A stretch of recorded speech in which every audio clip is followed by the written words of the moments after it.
भारत ने समंदर में अपनी निगरानी बढ़ा दी है और पाकिस्तान को सबसे ज्यादा डर इस वक्त समंदर से ही लग रहा है। भारत के जितने भी पोर्ट हैं, जितने भी राज्यों की सीमाएं समंदर से लगती हैं, हर जगह अलर्ट जारी है। मरीन पुलिस की टुकड़ियां समंदर में बैक टू बैक पेट्रोलिंग कर रही हैं। इंडियन नेवी के 2 कमांड सेंटर्स का पूरा फोकस इस वक्त पाकिस्तान पर है। नेवी ने आईएनएस विक्रांत जैसे विध्वंसक एयरक्राफ्ट कैरियर की तैनाती पाकिस्तान की सीमाओं के बिल्कुल पास कर दी है। पाकिस्तान ने भी अब समंदर के रास्ते पर अपना पहरा बढ़ा दिया है। सबके मन में यही संशय है कि कहीं इस बार स्ट्राइक समंदर से तो नहीं होगी।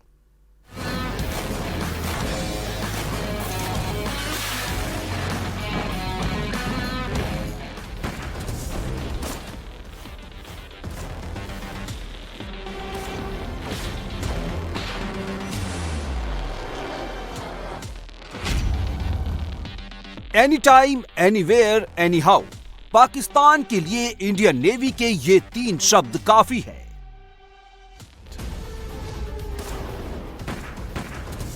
भारतीय जंगी जहाज बड़े हमले के लिए रेडी है।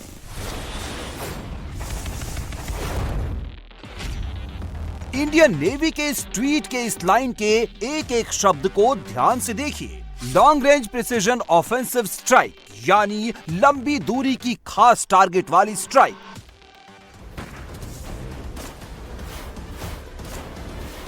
ये फाइनल टेस्टिंग उसी जगह के लिए हो रही है। इंडियन नेवी को क्या करना है उनको बता दिया गया है।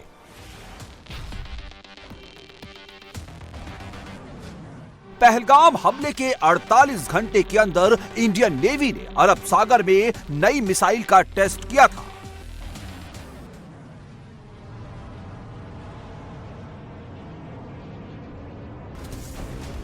और 5 दिन के अंदर एक बार फिर भारतीय नौसेना ने बड़ी स्ट्राइक के लिए खुद को तैयार बताया।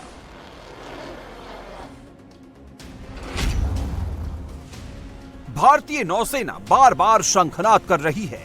इस बार जो कुछ होगा उसमें नेवी का सबसे अहम रोल होगा। 2016 में पाकिस्तान में सर्जिकल स्ट्राइक इंडियन आर्मी ने की थी।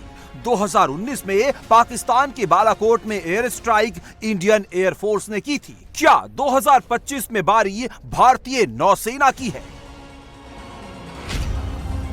इंडियन नेवी के 3 कमांड बेस हैं। पहला मुंबई में पश्चिमी कमांड, दूसरा कोची में दक्षिणी कमांड, तीसरा पूर्वी कमांड विशाखापट्टनम में है। खास पाकिस्तान के लिए 2 command, western command, southern command, any time, anywhere, any how ready है। पाकिस्तान की सबसे बड़ी कमजोरी नेवी है। हिंदुस्तान की ताकत नेवी है और यही गैप पाकिस्तान पर बहुत भारी है। पाकिस्तानी नेवी के लिए हिंदुस्तान का अकेला विक्रांत ही काफी है, जो इतना विशाल है, इतना बड़ा है, इतने हथियारों से लैस है। विक्रांत पर इतने जेट्स मौजूद हैं, वो अकेले ही नेवी, एयरफोर्स और कमांडो का थिएटर कमांड है।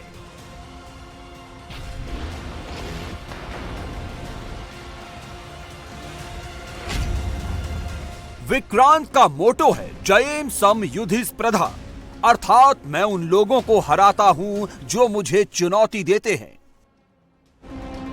और इस बार चुनौती पाकिस्तान ने पहलगाम हमले से दी है। जैसे ही आईएनएस विक्रांत का नाम आता है, पाकिस्तान की बोलती बंद हो जाती है। विक्रांत एक एयरक्राफ्ट कैरियर है, ऐसा जंगी जहाज जिससे फाइटर प्लेन टेक ऑफ और लैंड करते हैं। अगर लड़ाकू विमानों से पाकिस्तान के अंदर स्ट्राइक करनी है तो जरूरी नहीं है एलओसी से इंडियन जेट्स पाकिस्तान जाए। समंदर में विक्रांत से ये गरज सुनाई दे सकती है। विक्रांत एयरक्राफ्ट की लंबाई 861 फीट है, चौड़ाई 62 फीट है, ऊंचाई 60 फीट है। विक्रांत एक बार में 15,000 किलोमीटर की दूरी तय कर सकता है। विक्रांत पर मिग-29 Tejas fighter jet, K-31 helicopter, MH-60R और ध्रुव हेलीकॉप्टर तैनात रहते हैं। कुल 36 एयरक्राफ्ट विक्रांत में एनी टाइम जंग के लिए रेडी रहते हैं। इस वक्त आईएनएस विक्रांत समंदर में कहीं पाकिस्तान की तरफ टारगेट लगाए बैठा होगा उसकी मिसाइल के टारगेट पर आतंकी अड्डे होंगे। दिल्ली से ऑर्डर आएगा और पाकिस्तान पर धमाका शुरू हो जाएगा।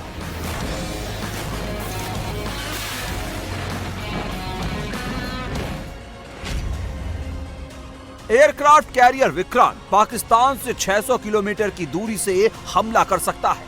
विक्रांत में न्यूक्लियर मिसाइल से लेकर ब्रह्मोस मिसाइल तक सारे घातक हथियार लोडेड हैं। पहले तो मैं यही कहूंगी, पाकिस्तान ये नहीं कर सकता। अगर वो ये करना चाहेगा भी तो आप ये एज अ पाकिस्तानी बात कर। हाँ, मैं एज अ पाकिस्तानी, जो इस टाइम हालात है पाकिस्तान के, मैं उस पे बात कर रही हूँ। अगर वो ऐसा करना भी चाहेगा तो उनको सदियां लग जाएंगी। समंदर से जीत उसी की होगी जिसके पास जितनी शक्तिशाली नौसेना होगी। इंडियन नेवी दुनिया में 6ठे नंबर पर आती है, जबकि पाकिस्तान 27वें पायदान पर है। हिंदुस्तान के पास 2 एयरक्राफ्ट कैरियर है, पाकिस्तान के पास एक भी नहीं है। इंडिया के पास 18 सबमरीन है, पाकिस्तान के पास 8 पनडुब्बियां हैं। भारत के पास 13 डिस्ट्रॉयर्स हैं, पाकिस्तान ने खाता तक नहीं खोला है। फ्रिगेट्स की बात करें तो इंडिया के पास 14 है, पाकिस्तान के पास 9। जंगी बोट भारत के पास 18 है, पाकिस्तान के पास 9। दोनों देशों की तुलना बताती है पाकिस्तान को क्यों इंडियन नेवी से इतना डर लगता है। ऐसा नहीं है, अगर जंग हुई तो इंडियन नेवी का काम होगा पाकिस्तान के सिविल इलाकों में अटैक करना, बल्कि इंडियन नेवी को 2 तरह के टारगेट दिए जा सकते हैं। इंडियन मोस्ट वांटेड आतंकवादी हाफिज सईद और मसूद अजहर को खत्म करना, अगर युद्ध हुआ तो पाकिस्तानी मिलिट्री बेस को तबाह करना। ये कैसे होगा इसको भी समझिए। आईएनएस विक्रांत अकेले नहीं चलता, बल्कि इसके साथ साथ फ्लीट मूव करेगी, जिसमें डिस्ट्रॉयर्स भी होंगे, जंगी बोट भी होंगे, जंगी बेड़ा के आसपास सबमरीन भी होती है। समंदर की जंग सबसे खतरनाक और सबसे मुश्किल होती है, क्योंकि दुश्मन आपसे सैकड़ों किलोमीटर दूर से हमला कर सकता है। ऐसे में दुश्मन की रेंज में आने से पहले दुश्मन को खत्म करना होता है। ऐसी ही स्ट्राइक के लिए इंडियन नेवी ने युद्धाभ्यास किया है, और ये युद्धाभ्यास अरब सागर में किया जा रहा है, क्योंकि जंग हुई तो इसी पानी में आग लगेगी। पाकिस्तान के कराची, चूहर जमाली, ओरमारा, पासनी, ग्वादर जिवानी में नेवी बेस है। इसमें ग्वादर और ओरमारा में एयरफोर्स का एडवांस अटैक बेस है। पासनी और कराची में एयरफोर्स के फॉरवर्ड एयर बेस है। कराची में 30 कोर का हेडक्वार्टर भी है। पाकिस्तान ने समंदर के रास्ते पर पहरा बढ़ाया है।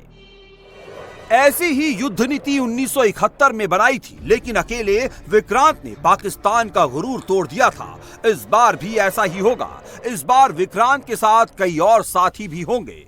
एयरक्राफ्ट विक्रांत के साथ आईएनएस सूरत में मौजूद होगा, जिसने पहलगाम आतंकी हमले के बाद मिसाइल टेस्टिंग की थी। आईएनएस सूरत में लॉन्ग रेंज की मिसाइल मौजूद है।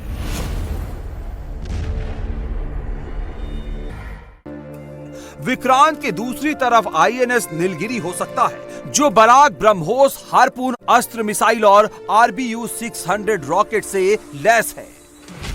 जैसे ही ऑर्डर मिलेगा, विक्रांत से एक साथ 30 से ज्यादा फाइटर जेट्स टेक ऑफ करेंगे, पाकिस्तान नेवी और एयरबेस पर बम गिराएंगे। विक्रांत और उसके साथ मौजूद सारे डिस्ट्रॉयर से सैकड़ों मिसाइल एक साथ लॉन्च होंगी, जो पाकिस्तान को धुआं धुआं कर देंगी। पाकिस्तान की मजबूरी है, वो चाहकर भी इंडियन नेवी पर पहले अटैक नहीं कर सकता है, क्योंकि वो पूरा जोर लगाएगा तब भी भारतीय नौसेना को थोड़ी बहुत चोट दे पाएगा। लेकिन अगर इंडियन जंगी जहाजों ने अपनी तोप पाकिस्तान की तरफ मोड़ दी तो पाकिस्तान दोबारा कभी समंदर में उतर नहीं पाएगा।